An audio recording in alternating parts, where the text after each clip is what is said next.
Hello जी, अस्सलाम वालेकुम। दाता आपको भाई दोबारा आपके सामने एक नई वीडियो में हाजिर है। जिस तरह के आप लोग थंबनेल से देख के आपको पता लग गया होगा कि हम आज किस बारे में बात करने वाले हैं, तो जी हाँ, हम हमारी पेट्रोलियम के बारे में बात करने वाले हैं। काफ़ी ज़्यादा लोग इसमें कंफ्यूज हैं कि इसका चार्ट कैसे इतना तब्दील हो गया है। ये तो 3600 की प्राइस पे था, ये 400 की प्राइस पे कैसे आ गया है। तो जिसमें से कुछ लोगों की कन्फ्यूजन सही भी हैं और कुछ लोगों की कन्फ्यूजन्स उन्होंने ख़ुद के लिए बस बना के रखी हुई हैं। सबसे पहली अगर चीज़ हम इस बारे में बात करें तो आज हम क्या डिस्कस करने वाले हैं। आज हम डिस्कस करने वाले हैं कि हमारी पेट्रोलियम कहाँ तक जा सकता है। चार्ट्स हमें क्या बताते हैं, हम क्या चार्ट से प्रिडिक्ट कर सकते हैं। अगेन प्रिडिक्शन का लफ्ज़ यूज़ कर रहा हूँ, हम चार्ट से कंफर्मेशन नहीं ले सकते, हम चार्ट से प्रिडिक्ट कर सकते हैं बस, क्योंकि मार्केट हमें प्रिडिक्शन, हमारी प्रिडिक्शन के मुताबिक हमेशा नहीं जाती। चार्ट जो हमें बताते हैं हम आपको वही बताते हैं, और हम भी इसी बेस पे जो भी एनालिसिस कर रहे होते हैं, हम भी उसी बेस पे अपनी सारी ट्रेड्स ले रहे होते हैं, या जो भी इन्वेस्टमेंट्स हमने करनी होती हैं वो ले रहे होते हैं। तो हमारी पेट्रोलियम के बारे में अगर हम देखें तो हमें कुछ जो पिछली मैंने कुछ वीडियोस बनाई थी हमारी पेट्रोलियम के बारे में, उसमें हमने देखा कि चार्ट में 3600 की रेंज में हमारी पेट्रोलियम घूम रहा था और फिर नीचे 400 की रेंज में आया था। ठीक है, अब हम गौर से देखें तो हमने अगर इसको जूम आउट भी मंथली चार्ट पे शिफ्ट करके जूम आउट भी करके देखें तो हमें ये मंथली पे नज़र नहीं आ रहा, हमें यहाँ पे कहीं भी 3600 की प्राइस नज़र नहीं आ रही। ठीक है, तो ये क्या माजरा है और ये क्यों हुआ है और ये क्या इसकी पीछे बिहाइंड द लॉजिक क्या है, तो उसके बारे में भी बात करेंगे। ठीक है, हम देखेंगे कि हमारी पेट्रोलियम की बाइंग रेंजेस क्या हो सकती हैं। अगर आपने हमारे पेट्रोलियम में इन्वेस्ट करना है तो कब इन्वेस्ट कर सकते हैं। ठीक है, तो अगर हम सबसे पहले स्टार्ट इस बात से लें कि हमारी पेट्रोलियम की प्राइस जो 3600 से 300 400 के गिर्द, 394 380 के गिर्द क्यों खुली है। तो जिस तरह के आप लोगों को, काफ़ी ज़्यादा लोगों को पता होगा जो ये वीडियो देख भी रहे हैं, या फिर नहीं पता, तो मैं बता देता हूँ कि हमारी पेट्रोलियम ने 800% का बोनस अनाउंस किया था, जिसकी वजह से इसकी प्राइस कम होके 3600 से 390 कुछ हो गई है। ठीक है, होगी थी। अब इसमें अगर हम देखें तो पिछली कुछ वीडियो में आप लोगों के दिमाग में ये भी सवाल भी होगा कि हाँ, आपने तो चार्ट दिखाया था उसमें 3600 की प्राइस थी इसकी, और नीचे वो आ गया था 400 पे, तो हमें चार्ट तो बिल्कुल ठीक नज़र आ रहा था, लेकिन अब हमें 3600 की कोई प्राइस रेंज में ये चार्ट नज़र नहीं आ रहा। ठीक है, मतलब उसकी उसकी भी जो हिस्ट्री है वो डिलीट हो गई है। जी आप समझ लें। तो जी हाँ, इसको कहते हैं नॉर्मलाइजेशन ऑफ चार्ट या एडजस्टमेंट ऑफ चार्ट, काफ़ी इसका नाम है। तो ये इसलिए होती है ताकि अगर देखो, अगर हम में से कोई एक ले मैन आएगा, मतलब जिसको नहीं इतना नॉलेज मार्केट के बारे में, जाहिर सी बात है शुरू शुरू में लोगों के पास होता भी नहीं नॉलेज, वो बाद में मार्केट से सीखते हैं, मार्केट में पैसे गंवाते हैं, गंवाने से सीखते हैं। अब उस कुछ लोग पहले से ही सीख के आते हैं, तो उनको ये नॉलेज नहीं होगा कि वो समझ रहे होंगे ये तो बहुत एक बेसिक सी कंपनी है जो 300 400 पर ट्रेड हो रही है। उनको पीछे पता नहीं, हिस्ट्री नहीं पता होगी, चार्ट देखे उनको नहीं पता लगेगा ये 3600 की कंपनी थी जिसने 800% का बोनस अनाउंस किया था, तो ये 400 की हो गई है। अब इस चीज़ को, इस प्रॉब्लम को सॉल्व करने के लिए, ठीक है, कि कंफ्यूजन ना रहे, तो उसके लिए ये चार्ट नॉर्मलाइजेशन या एडजस्टमेंट्स ऑफ चार्ट होती है, जिसमें आपकी जो प्रीवियस हिस्ट्री की प्राइसेस है उसको नॉर्मलाइज कर दिया जाता है, उसका एक नया चार्ट बना दिया जाता है। ठीक है, उसको कहते हैं हम एडजस्टेड चार्ट। ठीक है, इसमें जितनी भी प्राइस है वो एडजस्ट हुई हुई है से बोनस से जितनी भी प्राइस में कमी आती है। तो हम अगर चार्ट वाइज देखें तो हमने पिछले चार्ट में, मैंने जब वीडियो बनाई थी तो हमने देखा था 3600 की प्राइस से जब नेक्स्ट ओपन हुआ था 400 की प्राइस पे हुआ था। ठीक है, तो अगर लेमैन को ये होता है कि 3600 की प्राइस पे 400 की प्राइस का हो गया शेयर, तो वो कभी भी शेयर को प्राइस परचेज ना करता।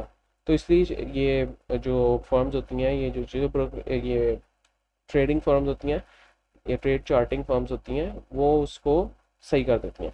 दूसरी चीज़ ये है कि अगर हम इसके मज़ीद एनालिसिस करें कि हमने अगर ये शेयर ख़रीदना है तो हम क्या ख़रीद सकते हैं और ख़रीद भी सकते हैं कि नहीं। अगर हम यहाँ पे देखें, हम अपने एज यूजुअल कुछ इंडिकेटर साथ लगा लेते हैं जो हम लगाते हैं। ठीक है, अगर हम यहाँ पे गौर से देखें तो हमें यहाँ पर प्राइस थोड़ी ऊपर जाती दिख रही है, और कंपैरेटिवली अगर हम देखें आरएसआई को, वो नीचे जाता दिख रहा है, जिसका मतलब ये एक बियरिश डाइवर्जेंस है हमारे पास, जो अमूमन होता है कि जब आपकी प्राइस फॉल करने वाली होती है, ये आपको अर्ली इंडिकेशन देता है। एक चीज़ ये होगी देखने वाली। ठीक है, इसको मैं रिमूव कर देता हूँ ताकि हम दूसरी चीज़ भी आराम से देख सकें। ठीक है, दूसरी चीज़ क्या है हमारे पास, दूसरी चीज़ हमारे पास ये है कि हमारे पास यहाँ पे एक विंडो क्रिएट हुई है। यहाँ पे हमारे पास एक विंडो क्रिएट हुई है जो अभी फुल नहीं हुई। विंडो, हमें पता है कि विंडो एक ऐसी ब्रेकेज पॉइंट होते हैं जो हमें एज अ सपोर्ट और रेजिस्टेंस काम भी करते हैं। अगर हम यहाँ पे देखें तो प्रीवियस भी इसका इम्पैक्ट काफ़ी है। तो वही जगह हमारे पास, वहीं पे देखें हमारे पास एक विंडो क्रिएट हुई है। यहाँ से यहाँ हम ये देखें एक वीक बना के यहाँ पे सपोर्ट का काम भी किया है। ठीक है, पहली चीज़ हमने देखी बीएस डिफर्जन, इसी वजह से हमें एक पॉइंट मिला कि हाँ भाई इसकी थोड़ी सी प्राइस नीचे जा सकती है। दूसरी चीज़ हमने देखी कि हमने यहाँ पर एक विंडो क्रिएट हुई। विंडोज जब भी क्रिएट होती है तो मार्केट उसको फुल करने आती हैं। यहाँ पे इसने फुल करने की कोशिश की लेकिन नहीं कर पाई और फिर दोबारा मार्केट ऊपर गई और फिर दोबारा नीचे चली गई। तीसरी चीज़ हमने देखी है कि अगर हम यहाँ पे गौर से देखें तो सेलर साइड यहाँ पे ज़्यादा एक्टिवेट है। अगर हम यहाँ देखें तो यहाँ पे जो बुलिश कैंडल बनने की कोशिश कर रही थी, हल्की सी बुलिश कैंडल बनने की कोशिश की, ठीक है, ऊपर, फिर अगले दिन ही स्टॉक ऊपर गया 483 तक और फिर स्टॉक नीचे चला गया। बल्कि ये ओपन ही ऊपर हुआ था, मतलब अगले दिन ही ऊपर ओपन हुआ और फिर दोबारा नीचे चला गया, फिर यहाँ से थोड़ी सी बाइंग नीचे से आई। ठीक है, इसके मजीद दिन बाद हमने देखा इतनी बड़ी विक्स बनती हैं। जब भी इतनी बड़ी विक्स बनती हैं तो हम देखते हैं कि हमेशा जो स्मार्ट मनी होती है वो पैसा बेचती है या पैसा खरीदती है। अगर हम यहाँ पे देखें तो यहाँ पे इसका मतलब ये है कि कुछ लोगों ने पैसा बेचा है। ठीक है, तो यहाँ पे आकर नीचे आके कुछ लोगों ने पैसा एक्यूमुलेट भी किया है।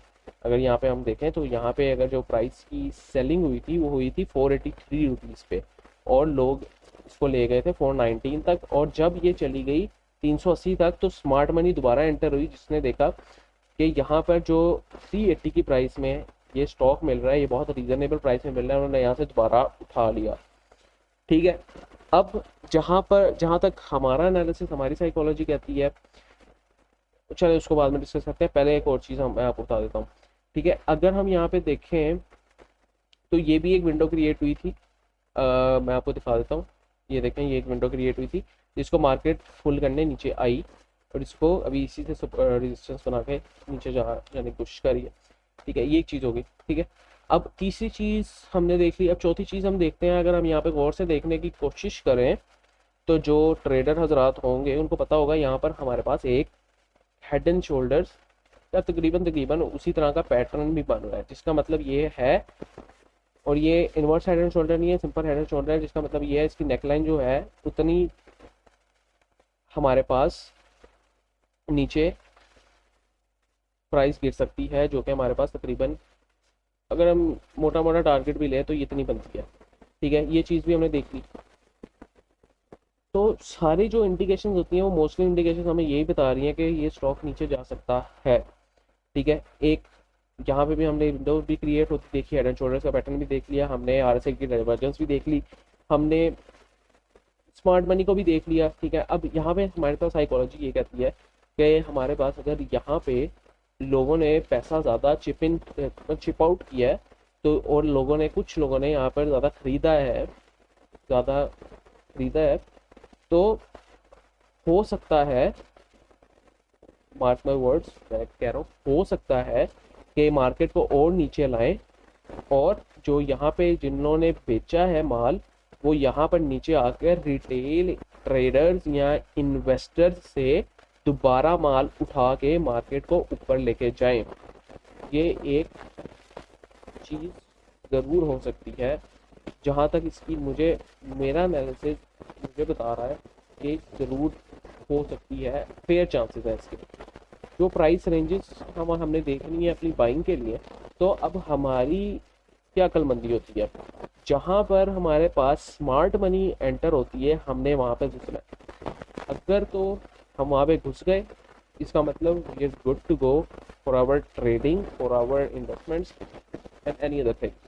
अब यहाँ पे हमने देखा कि इस प्राइस रेंज ये स्मार्ट मनी के लिए एक अच्छी प्राइस रेंज है कि वो चाहते हैं कि हम यहाँ पर स्टॉक को उठाएं, मतलब 395 एक अच्छी प्राइस रेंज है। और ये जो स्टॉक ऊपर गया है, अब इनमें से ये जो छोटी कैंडल्स बनी है इनमें से पैसा किसने निकाला है? इसमें से पैसा निकाला होगा इन्वेस्टर्स ने, कि जिन्होंने कहा होगा कि चलो ये ऊपर चला गया, अब इससे पहले ये मजीद नीचे गिरे, हम यहाँ पे प्रॉफिट बुक कर लेते हैं। इन्होंने पैसा निकाला यहाँ से। ठीक है, ये कुछ लोग फिर हो सकता है कुछ ब्रोकरेज हाउसेस ने थोड़ा बहुत पैसा निकाला हो। ठीक है, कुछ रिटेल हमारे जैसे रिटेल इन्वेस्टर्स ट्रेडर्स ने पैसा निकाला हो और मार्केट को थोड़ी थोड़ी कैंडल बना के नीचे आ गई। अब फेयर चांसेस ये हैं कि मार्केट हमारे पास 360 से 390 की रेंज में दोबारा आए, फेयर चांसेस है, नॉट कंफर्मेशन। हमारा एनालिसिस हमें ये बताता है। ठीक है, इसके अलावा एक और चीज़ ये होगी। ठीक है, इसके अलावा अगर हम देखें, अब मैं फिर रिट्रेसमेंट अगर लगाऊं यहाँ पर, तो ये रिट्रेसमेंट भी हमें एक फेयर जोन ऑफ सपोर्ट यहाँ पे बता रहा है कि ये एक फेयर जोन है सपोर्ट का, और यहाँ पे मार्केट मूव अराउंड कर सकती है। ठीक है, ये भी एक चीज़ हमने देख ली। ठीक है, और यहीं पे हम इसको एक्सटेंड करें तो यहीं पे हमारा वो विंडो जोन भी बन रहा है। ठीक है, तो काफ़ी ज़्यादा चीज़ें हैं जो हमें एक ही तरफ सोचने पे मजबूर कर रही हैं कि हो सकता है यहाँ पर हमारे पास कोई सेलिंग वगैरह देखने को मिले और नीचे आ जाए। अगर हम यहाँ पे एक्सपोनेंशियल मूविंग एवरेज भी देखें, उसका भी थोड़ा हम सहारा ले लें, तो वो भी हम देख लेते हैं। मैं मोस्टली यूज़ करता हूँ 20 और 10 की for shorter range.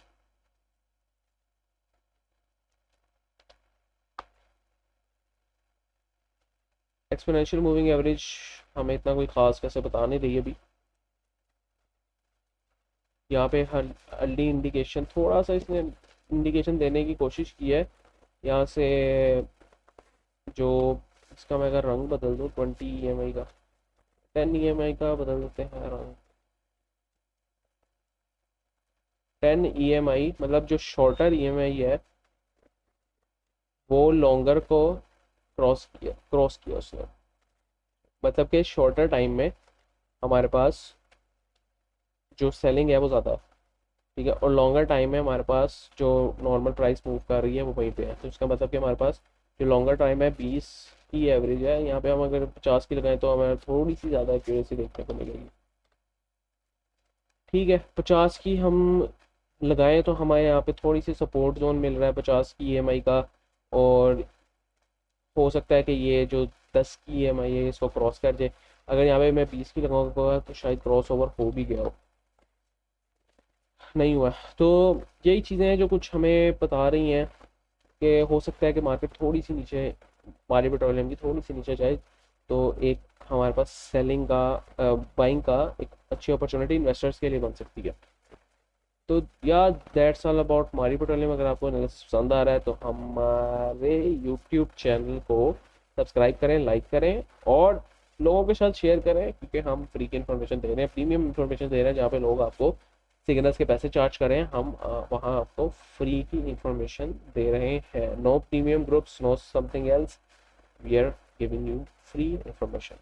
Next time के लिए भाई को इजाज़त दीजिए। अगर तो वीडियो पसंद आ रही है तो मस्ट लाइक, सब्सक्राइब, शेयर, और हमारा एम ये है कि हमने फाइनेंशियल लिटरेसी फैलानी है पाकिस्तान में, और ये हम फैला के रहेंगे। तब तक मैं वीडियोस बनाता रहूँगा इंशाल्लाह। नेक्स्ट टाइम के लिए भाई इजाज़त दीजिए। अल्लाह हाफिज़।